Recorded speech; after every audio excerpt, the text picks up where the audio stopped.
आप सुन रहे हैं एजी एंटरटेनमेंट की धमाकेदार प्रस्तुति। DJ Kanchan Raj Hajipur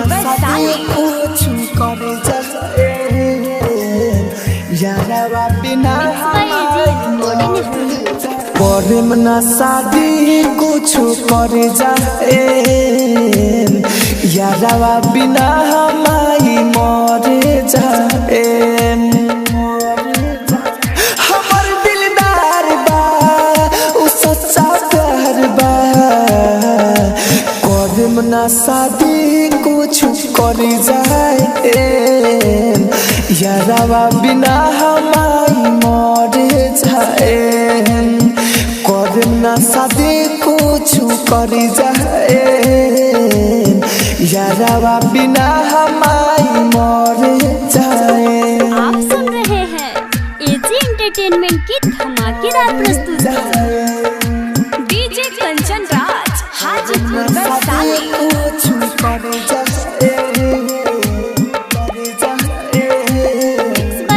recording studio. यारवा बिना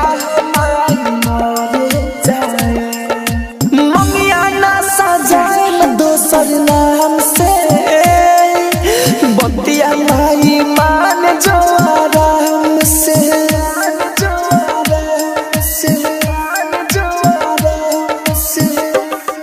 ममिया ना सजाए दोसर नाम से बतिया माई मान जो आराम से। वादा हमर टूटे ना भले हो गया में जल चाहे प्रेम ना शादी कुछ करी जाए यारवा बिना हमारी मरे जाए।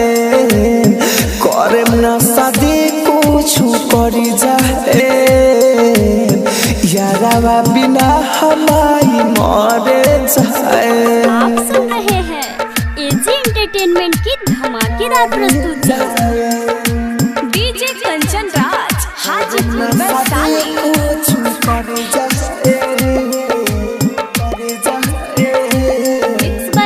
Recording studio. यारवा बिना हमारी मरे जाए। ए माई काहे बनलू कसाई हो डोलिया में दहिया न लसिया मर जाए हो।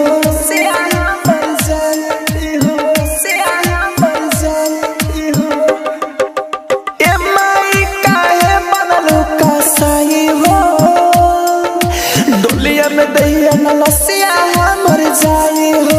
माहिर मुकेश राहुल राजधानी के बिना हर जाए।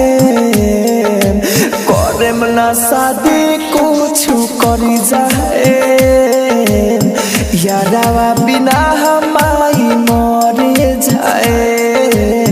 प्रेम ना शादी कुछ करी जाए यारवा बिना हमारी मरे जाए।